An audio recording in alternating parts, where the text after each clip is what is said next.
Witam Was ponownie. Minął tydzień, odkąd idę szlakiem PCT i chciałbym się tutaj podzielić teraz z Wami tym, co zdołałem zauważyć i nagrać aparatem. W filmiku będzie muzyka z gry Wiedźmin 3 Dziki Gon, ponieważ słucham książki Andrzeja Sapkowskiego Wiedźmin. Będzie też dużo zdjęć takich dla zabawy, bo po prostu ćwiczę.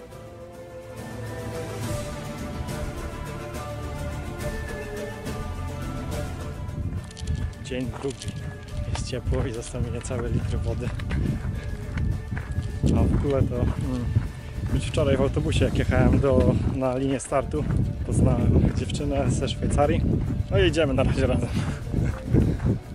Pierwsze 700 mil szlaku Pacific Crest Trail wiedzie przez pustynię, ale nie jest to taka pustynia, jak sobie wyobrażałem. Tak jak widać tutaj na tym zdjęciu, jest dużo zieleni, chociaż i tak jest sucho. Nawet jeziora te akurat sztucznie stworzone przez człowieka wysychają. Dobra, właśnie skończyliśmy iść. Jesteśmy w miejscowości Lake Morena. No i tak wyglądam po całym dniu chodzenia po pustyni. Nie jest to taka pustynia, jak sobie wyobrażałem, jak zresztą widzieliście na filmikach. Jest trochę zieleni, także woda też jest. No chociaż my takiego otwartego źródła wody, żeby sobie zaczerpnąć, nie znaleźliśmy. Wszystko jest brudne, najlepiej chyba powiedzą o tym moje nogi. Mamy po prostu farta, że teraz można się wykąpać, bo niecodziennie można się wykąpać. No wczoraj nie mogliśmy się wykąpać na przykład. Wypiłem chyba z 3,5 litra wody i ani razu nie sikałem. Szliśmy w pełnym słońcu. Jutro planujemy sobie opuścić tam między 12 a 13, coś takiego. Dzisiaj zrobiliśmy 15 mil, co jest mega dużo. Chciałem zrobić 15 km, no ale jakoś daję radę.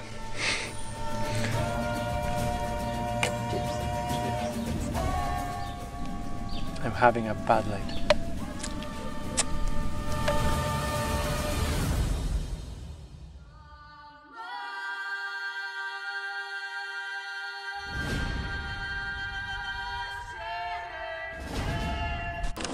Dzień trzeci, day 3. So I'm cooking some pasta with cheese. It should be for lunch, but I didn't have lunch yesterday. I wasn't really hungry yesterday. That's weird after all day of hike. But Darwin said it's like this, and after a week, I won't be able to feel myself. I didn't have a gas canister. So I was really lucky to meet Sandra on my way. But next one I will carry next one. So. Okay, so what's more for today? Oats, protein, pure protein, chewy, Pop-Tart, tuna. It's in a can because I got it for free, but usually it's not in a can. Cliff and another protein bar, and this some chocolate. It was 5 degrees in the morning and we were freezing.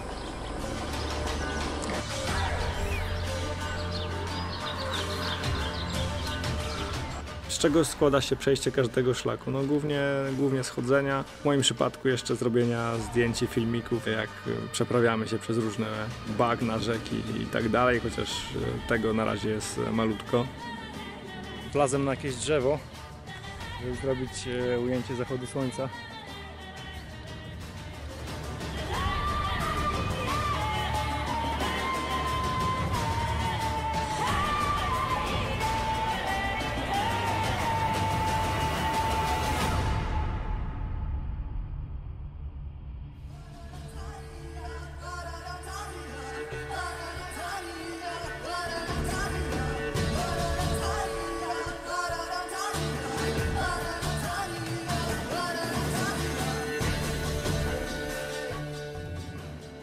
W pewnym miejscu na szlaku PCT widnieje takie ostrzeżenie, że tutaj kiedyś chyba w 2008 roku rozbił się helikopter wojskowy z amunicją i żeby jej nie podnosić, Pierwszy raz spotkałem się też z odmianą takiej sosny, chyba sosny, bo w sumie miała takie żołędzie, która właśnie produkuje żołędzie w korze. Ja nie wiem, czy to nie były, nie wiem, dziury po robakach i ludzie nie powkładali tych żołędzi, ale no było to coś nowego.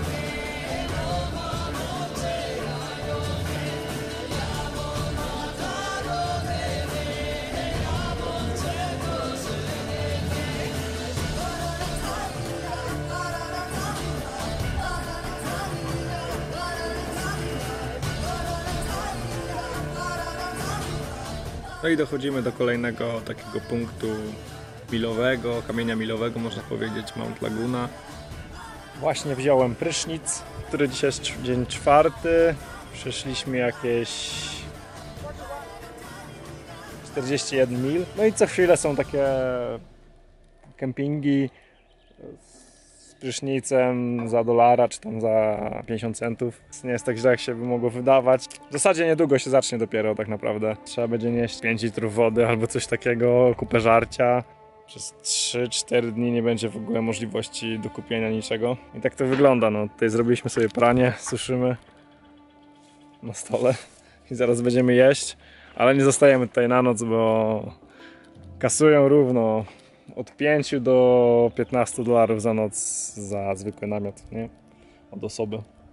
Więc będziemy lecieć gdzieś na dziko, się rozbijemy tam. Nikt tego nie sprawdza, nie?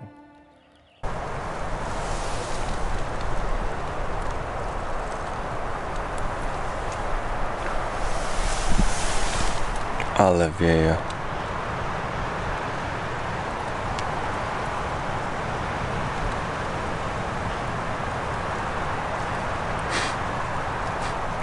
Ale trzeba iść. A na tym filmiku świetnie widać poranne czynności, jak wyglądało na przykład właśnie śniadanie. No, ta dziewczyna już dawno zjadła i ona tak naprawdę tylko ogląda, co ja robię, a ja jak zwykle zagubiony w tej swojej torbie z tym jedzeniem. Niby miałem wszystko tak poukładane, a codziennie i tak musiałem wszystko wyciągać. Wystarczy spojrzeć na twarz tej dziewczyny i widać wszystko, tak.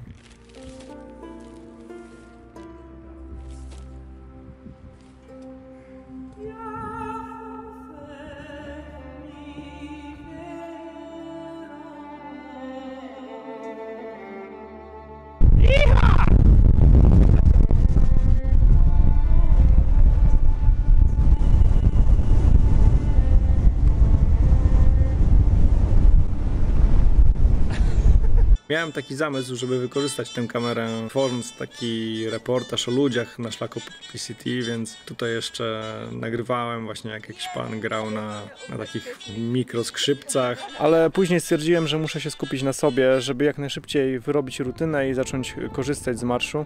Wyjątkowo dobrze dobraliśmy się z Sandrą, zawsze rozbijaliśmy nasze namioty daleko od większych grup. Dobrze było rozłożyć ten stres i odpowiedzialność na dwoje, ale po tygodniu zaczęło mi przeszkadzać, że muszę się dostosowywać, przykładowo skracając poranne ćwiczenia i medytacje, żeby nie musiała na mnie czekać, bo ona zawsze szybciej się wyrabiała. Dlatego też po 8 dniach i 110 milach poszliśmy osobnymi drogami.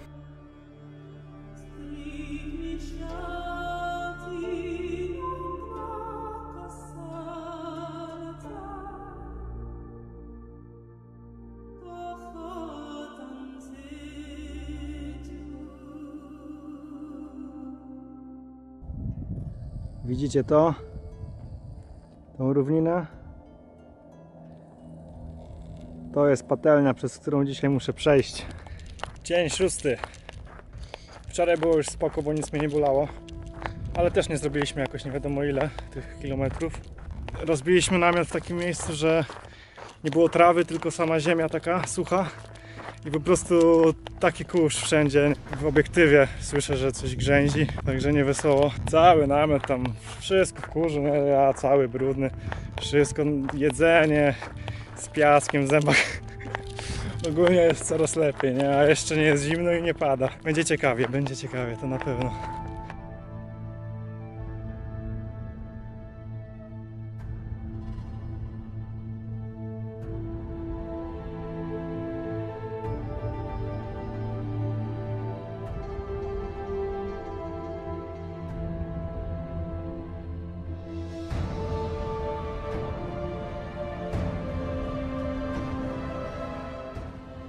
Na pustyni są takie miejsca, w których nie ma wody przez długi okres, więc żeby w ogóle było możliwe przejście tym szlakiem, to po prostu są jacyś dobrzy ludzie, którzy dowożą do pewnych takich punktów wodę. No i to jest właśnie jeden z takich punktów. Na szlaku można też spotkać takie punkty z zeszytami, gdzie można się wpisywać. Dzięki temu można zobaczyć, kto idzie przed nami. Jest też paru Polaków albo Polek, bo też nie zawsze się podpisują, także nie wiem, ale przede mną jest parę osób z Polski. Jesteśmy w miejscowości Julian.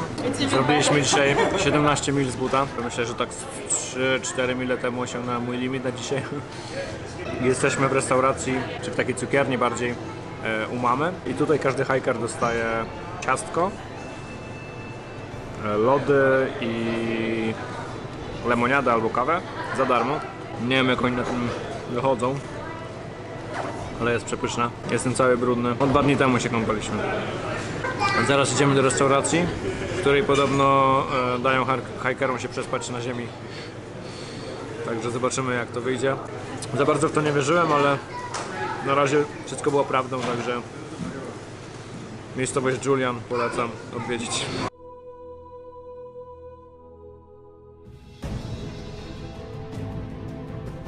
W momencie, jak kręciłem ten filmik, to jeszcze nie zauważyłem tego, ale to miasto Julian to jest właśnie taki typowy dziki zachód i tutaj można poznać po tych budynkach, wyglądają właśnie, są stylizowane na te stare budynki, które stały kiedyś w ich miejscu, a być może to są nawet te same budynki, nie zdziwiłbym się tak naprawdę.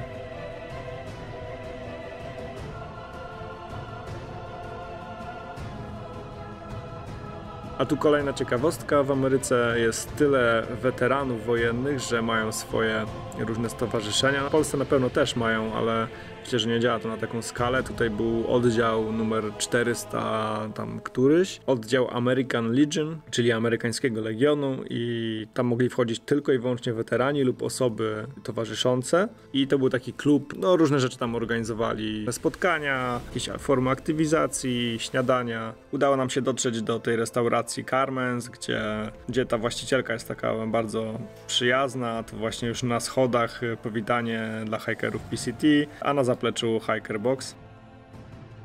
Jestem w kolejnym miejscu w Julian, takim przyjaznym hikerom i tutaj na przykład pani właścicielka restauracji umożliwia pranie, dlatego jestem na golasa, bo wszystko prawie wrzuciłem do prania i pozwala spać na ziemi po zamknięciu restauracji, ale tyle ludzi tutaj jest, że nie będziemy tutaj spać. Ja zapukałem do jakiegoś domu i pozwolili mi się rozbić namiotem tam u nich za domem, także idziemy tam teraz. Pokażę zawartość hikerboxów, czyli takich skrzynek, gdzie ludzie zostawiają po prostu to, co im się już nie przydaje. No nie spodziewałbym się, że można takie rzeczy ze sobą brać. Najczęściej spotykane to są książki właśnie o szlaku. No i zobaczcie, jak ogromna ta książka jest.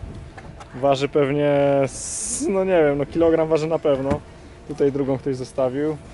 Z tego miałem bekę przed chwilą, no nie wiem co to jest, ale po prostu dość nieźle poleciał. Trail Magic Wand. It's yours? No. Karty tarota ktoś miał ze sobą. Buty ktoś zostawił na przykład. Albo w ogóle cała siatka ubrań jest. No i można sobie brać teraz. Ja biorę tylko gaz i maszynkę do golenia. Może się jutro golę, bo wyglądam jak żul. Taki byłem kozak, jak pisałem, że w budżecie nie przeznaczam nic na jakieś tam jedzenie w restauracjach i tak dalej, ale no nie wytrzymałem i po prostu poszliśmy sobie na pizzę. Po prostu byłem tak spragniony czegoś dobrego do zjedzenia, że nie dałem rady i tam chyba za $7 taka pizza. Myślę, że najlepiej pokaże to ten obrazek. No jadłem tak jak ten dzieciak, a ten drugi jeszcze tak obok patrzał. No to po prostu taka scena to była. Pobudka w Julian.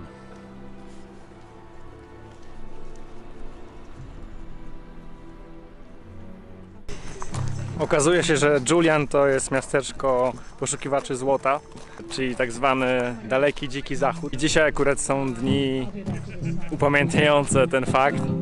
Jesteśmy na takim festynie Gold Rush właśnie i pełno ludzi jest poprzebieranych za kowbojów, takich wiecie, tych rewolwerowców. Można sobie poszukać złota tym sitem.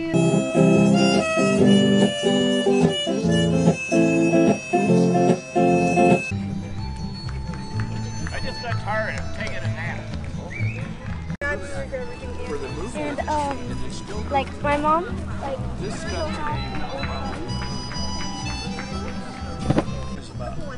Before I first introduction to Right there by the box. Really, it's the second page.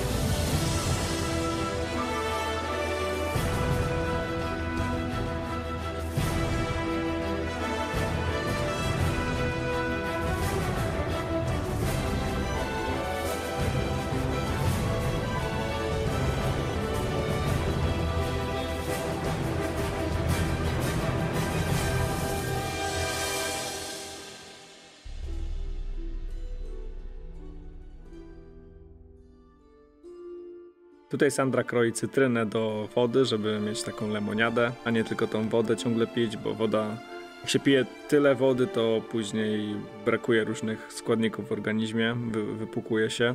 A tutaj jakaś kolejna dobra dusza po prostu na środek pustyni przywozi wodę i to w takich ilościach, że mierzy się to paletami. Za dobrowolną opłatą można właśnie sobie wziąć wodę. Zaczęło się już robić całkiem zielono, chociaż i tak dalej było gorąco i właśnie na takim wzgórzu przyszło nam spać. Takie widoczki z zachodem słońca mieliśmy tego dnia.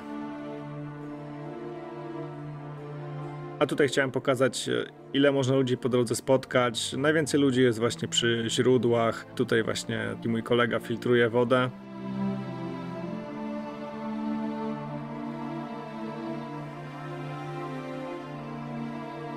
Różne takie rzeczy się dzieją, typu właśnie na przykład krowy na szlaku. Okazuje się, że w ogóle to całe otoczenie, przez którym przechodzimy, to są były tereny Indian. I tutaj właśnie jest wykuta przez Indian skała Orzeł, Eagle Rock. Oczywiście zdobyłem.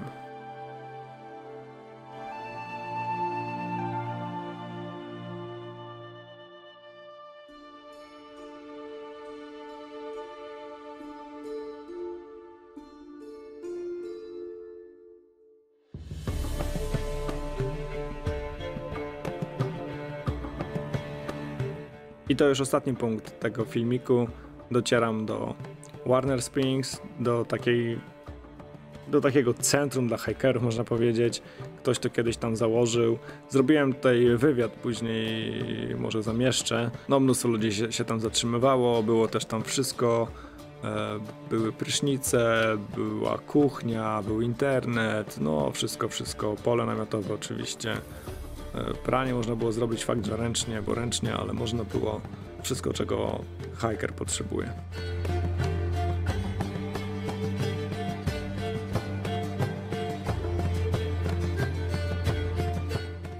Jestem w takim schronisku Warner Springs i robię sobie Zero Day znowu, bo nie daję rady, wszystko mnie boli. Odebrałem swoją paczkę ogromną z poczty. Także mam swoje ciuchy, mam laptopa i staram się coś tu poogarniać. Może jakiś post czy coś tam.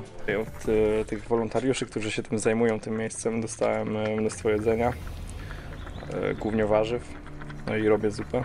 Jakaś cukinia, cebula, fasola i salami. W tym tygodniu zrobiłem 3 wywiady. Zainteresowali mnie ojciec z synem, którzy idą szlakiem i to już drugiego dnia z nimi zrobiłem wywiad. Mam też wywiad z Darwinem, czyli z gościem, który prowadzi bardzo popularny kanał o hikingu w Stanach Zjednoczonych na YouTubie i właśnie na jego kanale ja się wzorowałem, kupowałem wszystkie te rzeczy, które on tam pokazywał. Od niego też skopiowałem jedzenie, które trzeba kupić, no bo wiadomo, wchodzisz do takiego supermarketu w Stanach, to zanim bym wypróbował, co się sprawdza, co się nie sprawdza, to wydałbym kupę kasy pewnie i sporo rzeczy wyrzucił. No i ostatni wywiad jest wolontariuszką tego miejsca w Warner Springs, ale to myślę, że przy innej okazji. I to na razie wszystko, moi drodzy. Wysyłam laptopa do Kennedy Meadows i to jest na mili 700, więc przez co najmniej 6 tygodni żadnych nowych rzeczy nie należy się spodziewać.